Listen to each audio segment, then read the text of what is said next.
The Grape Nuts Flakes program, starring Orson Welles, who is pinch hitting for Jack Benny, with Dennis Day, Rochester, yours truly, Don Wilson, and back with us after an absence of 3 months, good old Phil Harris and his orchestra.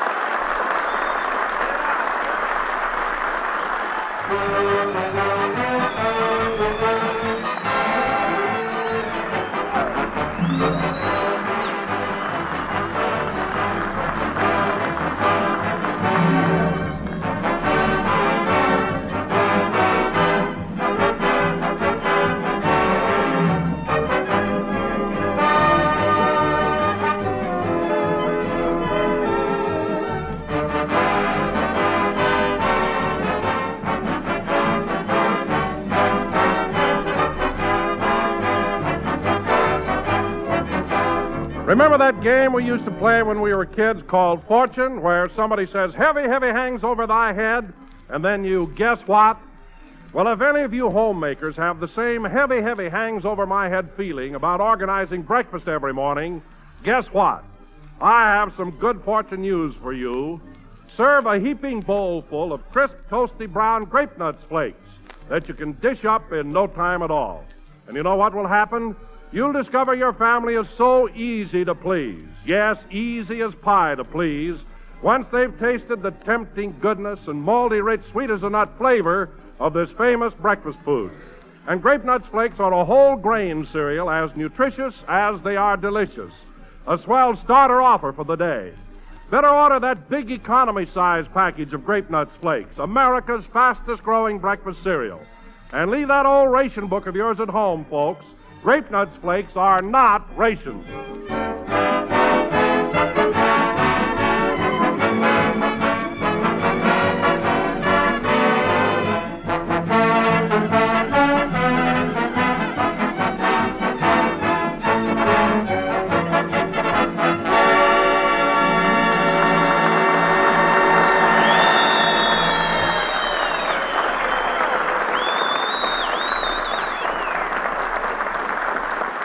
That was It's a Grand Old Flag, played by Phil Harris and his orchestra. And, Phil, it certainly is nice having you with us. This is really like old times. Well, that goes for me, too, Don. I'm sure glad to be back on the program. By the way, what do you hear from Jackson? Is he still laid up in Chicago? Yes, Phil, and Mary writes me that he's getting along as well as can be expected. You know, that's a pretty severe cold he caught. Well, it's his own fault for taking a bath without any clothes on. Ain't that a Lulu? Oh, it sure is. Phil, you're right back in form. Yeah, but if they ever ration corn, I'm a dead duck. Hey, Don, what time does Orson Welles get here? Oh, pretty soon now, Phil. You know, I'm anxious to get acquainted with that guy. I ain't never met him. Well, now, Phil, don't say ain't never in front of Orson, or he'll take his cane and flatten the curls right out of your hair. He don't worry me. When I put on the dog, you'd think I was graduated at Oxnard. Phil, you mean Oxford. All right, so I got my towns mixed up. Well, just let it go, Phil. Well, here's Dennis Day. Hiya, kid. Hello, Mr. Harris. Yeah.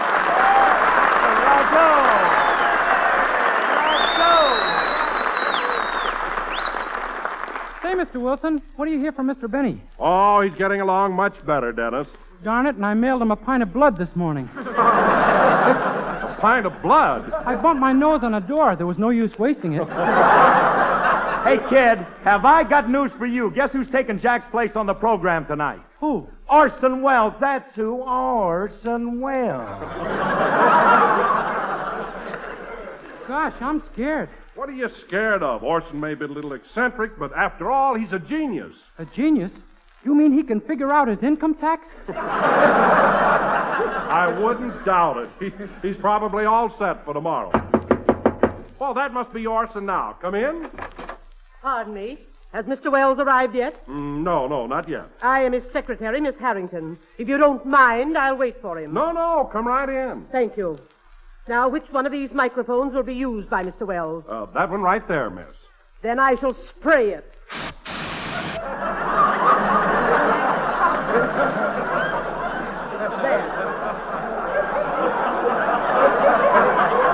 There now. That's better. Well, I'll be darned. Ain't that class? Young man, are you Phil Harris? Yes, ma'am. Then hold still.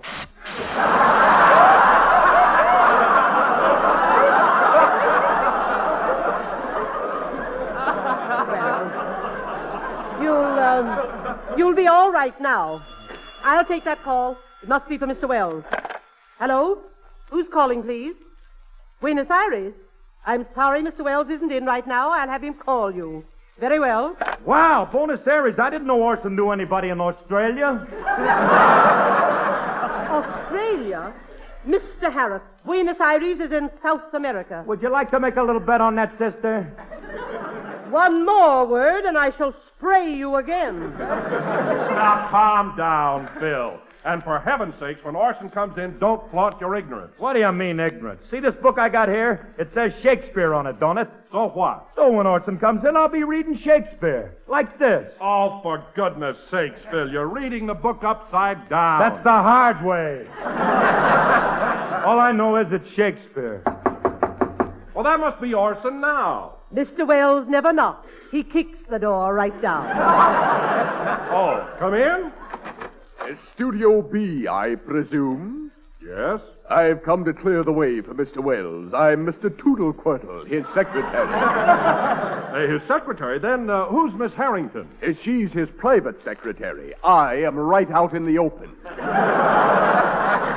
Oh, well, come right in. Thank you. Miss Harrington, has Mr. Wells' microphone been sprayed? Yes, also Mr. Harris. Good. Ah, the master approaches.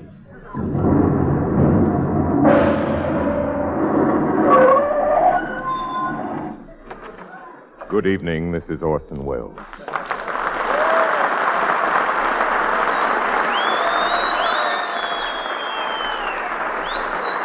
Thank you.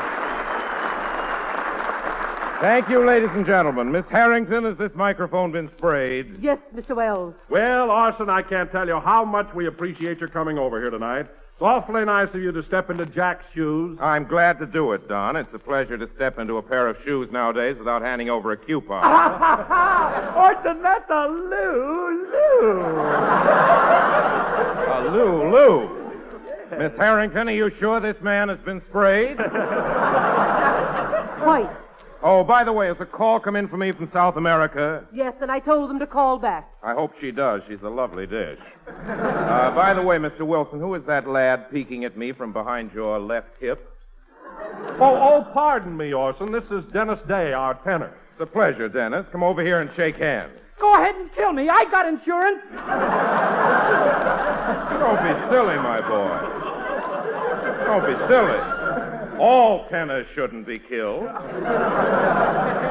Hey, Orson, get a load of this book I'm reading. Well, I'll be darned. Shakespeare sideways. Why, Mr. Harris, I didn't know you were fond of Shakespeare. Oh, yes.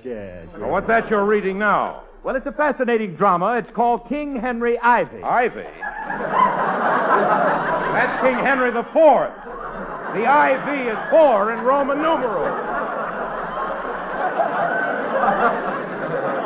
You mean to say them Romans counted with letters instead of numbers? Precisely. You see, in them days, Phil, them was the thing to do.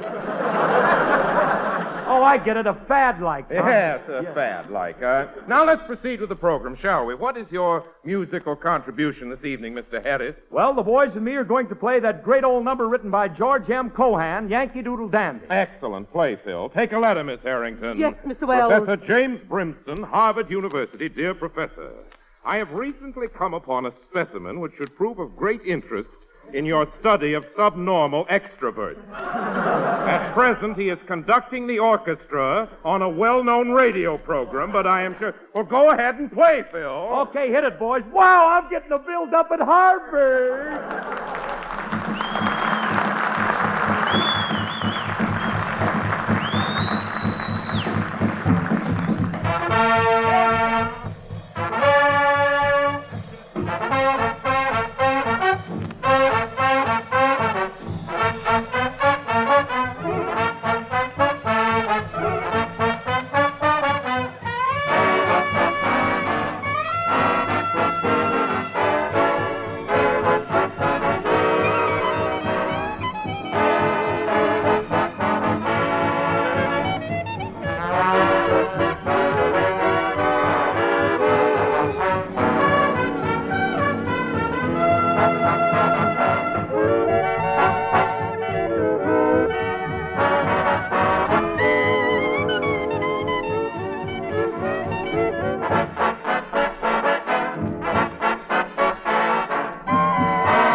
And, Miss Harrington, sign that your obedient servant, Orson Welles.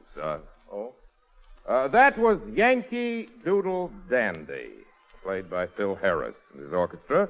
And, Phil, I must say that's a splendid arrangement and brilliantly executed. Orson, you thrilled me. I'm glad.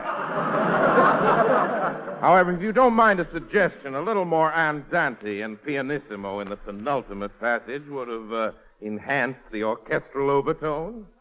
Is that clear? No, but them big words send me like a slug of bourbon. Miss Harrington, remind me to add a P.S. to that letter. Come in. Mr. Wells, pardon me for interrupting, but I've had the hiccups for 2 weeks. Would you please frighten me? I'd be glad to.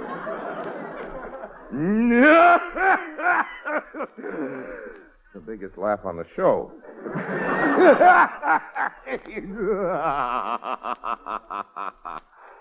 Feeling any better? Oh, wonderful. Thank you. An interesting chap.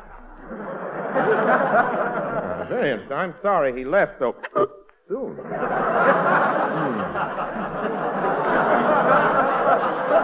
Now, as I was about to say, Phil, you have a splendid musical organization, but it should be augmented. How many men have you got now? Well, I've got 17, not counting my uncle. He's the guy with the cymbals. Cymbals? I heard no cymbals. You would if my uncle didn't always get his head caught between them. He should stop banging his head. He's gradually working it into a pyramid.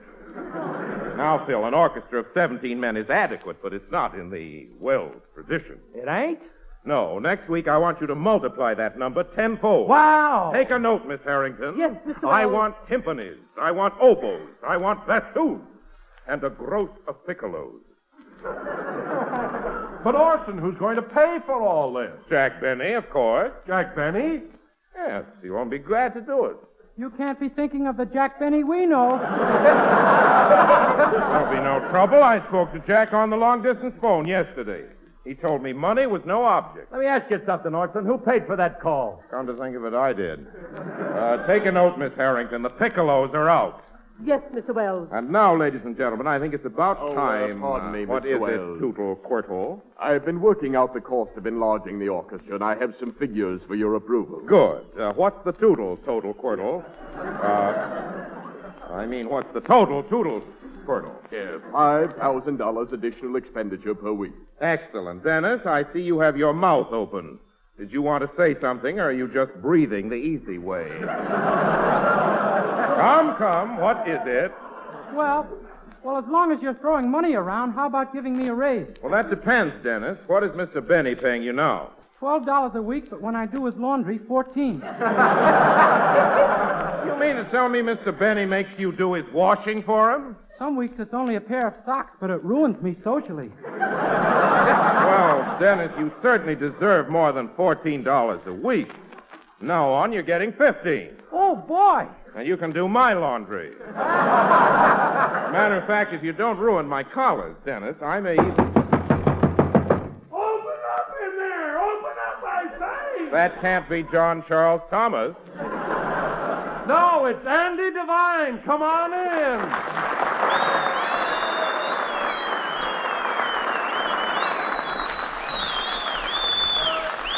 Andy Devine, what brings you into town? Well, I butchered a steer out on my ranch, so I thought I'd bring a couple of T-bone steaks into my girlfriend, Rita Hayworth. Rita Hayworth? Is she your girlfriend? Well, she will be till the meat's gone. Well, Andy, that's certainly a new approach to glamour girls. Say, Orson, what do you hear from old Buck Benny? How's his cold? Well, he's still in bed, Andy, but he's coming along pretty well. You know, Ma sent him a big bottle of her homemade cough medicine and wart remover. Cough medicine and wart remover. That sounds like powerful stuff. You said it. Pa took a swig of it this morning, and the next thing we knew, he was out in the barn milking the cow with his toes. There was milk all over the place. I can imagine. Well, I got to run over to Rita's house now. Say, Andy, I just thought of something. Why don't you bring your T-bone steaks and Rita Hayworth over to my house, and we'll all have dinner together. What do you say? Well, I ain't no genius, Orson, but I can see through that. So long, everybody. Well,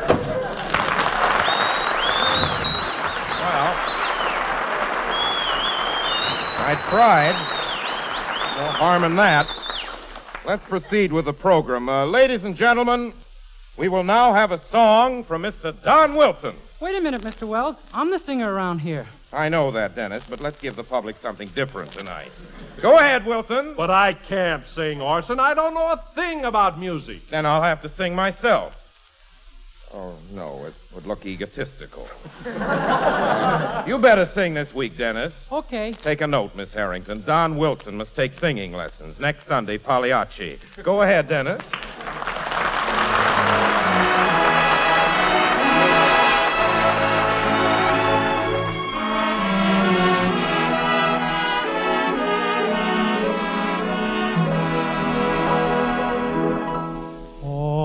Danny boy, the pipes are calling from glen to glen and down the mountainside. The summer's gone and all the roses falling. It's you. Must go and I must bide. Ah, come ye back when summer's in the meadow, or when the valley's hushed and white with snow. If I'll be here in sunshine or in shadow, oh, Danny boy, I love you so. And when ye come and all the flowers are dying, if I am dead, as dead I well may be, you'll come and find a place where I am lying, and kneel and say a prayer there for me, and I shall hear the soft dew tread above me, and all my grave will warmer, sweeter be. For you will bend and tell me that you love me, and I shall sleep in peace until you come to me.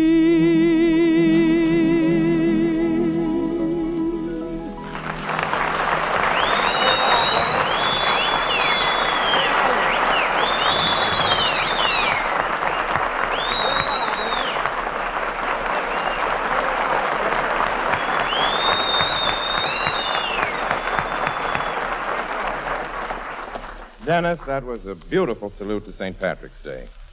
You know, it really takes an Irishman to sing an Irish song. You are Irish, aren't you, Dennis? Just spray me and see what happens. I'm sure I'd never attempt it. Dennis, ladies and gentlemen... Pardon me for interrupting, Orson, but at this time I generally say a few words about toasty brown, sweet as a nut, great nut flakes. I'm glad you brought that up, Don, because I have a few suggestions in mind that I'd like to speak to the sponsor about. Speak to the sponsor? Speak to the sponsor? Speak to the sponsor. Of course, speak to the sponsor. Oh, Miss Harrington. Yes, Mr. Wells. Get me New York on the telephone. I want to talk to Mr. Mortimer of General Foods. Speak to the sponsor. Young man, will you please pop your eyes back in? See, Don, I love grape nuts flakes. In fact, I have them for breakfast nearly every morning, and it's my thought that a few changes... On the New York call, Mr. Wells, the operator says there will be a 3-hour delay. Delay nothing. Give me that phone. Hello, operator? This is Orson Welles. I want that New York call, and I want it now. Hello? Hello, Mr. Mortimer. This is Orson Welles. Now, I have a few changes I'd like to have put into effect immediately. Jot these down, will you, old boy? Jot! He told the sponsor to jot! Dennis, please. In the first place, Mr. Mortimer, I love grape nuts flakes, and I can see the reason they're America's fastest-growing flake cereal. Thank you. However, have you got your pencil ready, old boy? Well, get one, for heaven's sake. Please, Mr. Wells, remember what happened to your last sponsor. We never mentioned that. Now, first, Mr. Mortimer, in place of Mr. Benny's, I'd like my picture put on the box. I shall be dressed in tights with a spear in my hand. Tights and a spear. Speak to the sponsor. Next, instead of 12 ounces of tiny, individual grape nuts flakes, I think each box should contain one huge 12-ounce flake. Just one flake. But, Mr. Wells, that's impractical. Type your resignation, Toodle-Whittle. Yes. Quiet! Finally, Mr. Mortimer, from a standpoint of efficiency, I believe that each box of grape nuts flakes should contain its own portion of sugar and cream right inside the package. What do you think of that idea? It does not. Think it over, Mr. Mortimer. Goodbye. I feel much better now. Taken my mind for its daily romp.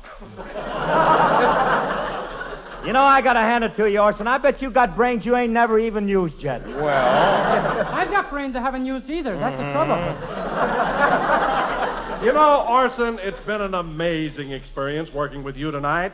I'd just love to watch you make a picture sometime. Why, Don, why don't you and the gang pay a little visit to Orson Welles Productions next week? I'm shooting now, so you can come right out to the set. Hey, Orson, I want to ask you something. Yes, Phil? Is it true that you act, write, produce, and direct every picture you're in, or is that a lot of baloney? Maybe a lot of baloney, but I do it. Anyway, fellas, why don't you come out to the studio next week for lunch, and I'll make a picture for you in the afternoon. A whole picture? Yes, not an epic, just a good, solid drama with a message. Now, Mary should be here early in the week, so when she arrives, I want you... I'll take it, excuse me. Hello? Oh, Mr. Wells, this is Rochester.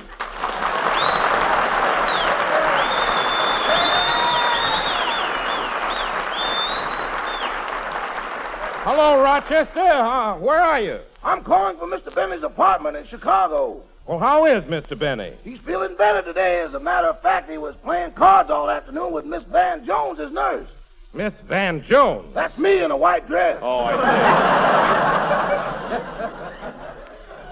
I'm so tired of being coy, I could scream. Well, Rochester, you've been close to Mr. Benny for a long time. You should be a pretty good nurse for him. I don't know about that. For 2 days, I stuck the wrong end of the thermometer in his mouth, and his temperature was 5 below zero. 5 below zero? Mrs. Devine's cough syrup got here just in time to defrost him. Well, isn't Miss Livingston there to help you with the patient? Miss Livingston? Oh, Mr. Benny won't let her in the room after what happened last night. Why? What happened? She pulled a mustard plaster off his chest too fast, and now that eagle he's got tattooed has to be re-feathered. That's unfortunate. Rochester, thanks for calling, and tell Mr. Benny we all hope to see him up and around real soon. Okay, I'll tell him. Goodbye, Mr. Wells. Goodbye. Jack's a grand fellow. I think I'll let his picture remain on the Grape Nuts Flakes box alongside of mine. He can carry the spear for me. Play, Phil.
An E for excellence is what our government gives the war factories who do a super job.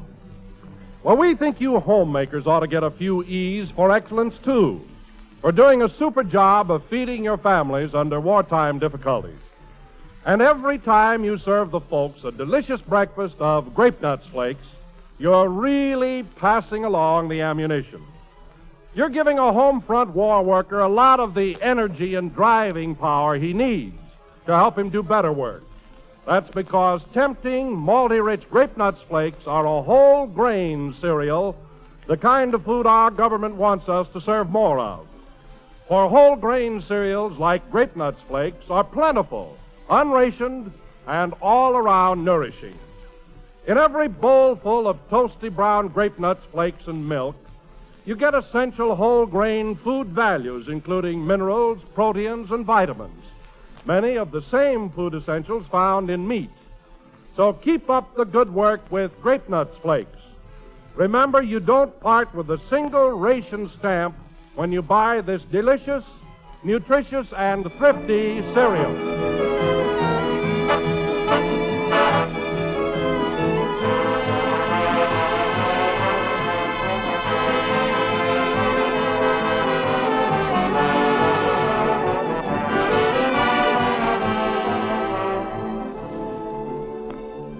So, until next Sunday, ladies and gentlemen, this is your obedient servant, Orson Welles. And Jack, I know I'm speaking for the whole gang here and wishing you a speedy recovery. Isn't that right, folks?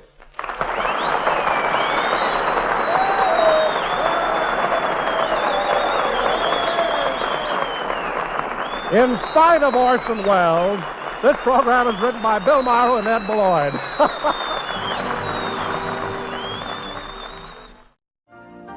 You've been listening to the OTR Gold Network.